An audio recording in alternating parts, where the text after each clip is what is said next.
Hello everyone, welcome back to my channel. চলো শুরু করা যাক আজকের ব্লগ। সকালে ঘুম থেকে উঠে ফ্রেশ হওয়ার পর আজ প্রচন্ড ভোগ লাগে, তাই শসা, গাজর আর গত রাতের ভিজিয়ে রাখা ছোলা খেতে খেতে সকালের পড়াটা শুরু করলাম। সত্যি বলতে বেশ কিছুদিন থেকে না পড়ায় পড়া অনেক জমে গেছে। এখন বইয়ের দিকে তাকাতে বেশ চাপ অনুভব করছি, তবে দমে যাওয়ার পাত্র আমি নই। তারপর শুরু করি নিউ সেশন হিস্টোরি।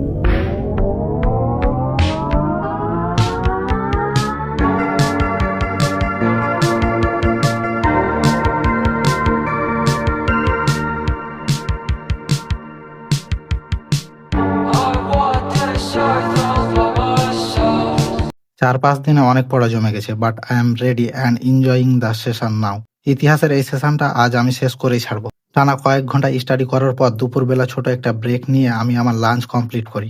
আর বিকেলবেলা নিজেকে ফ্রেশ রাখতে চলে যাই মাঠে, কারণ বিকেলবেলা খেলাধুলা করাটা আমার কাছে অনেক জরুরি। এতে মন ও শরীর অনেক ফ্রেশ থাকে।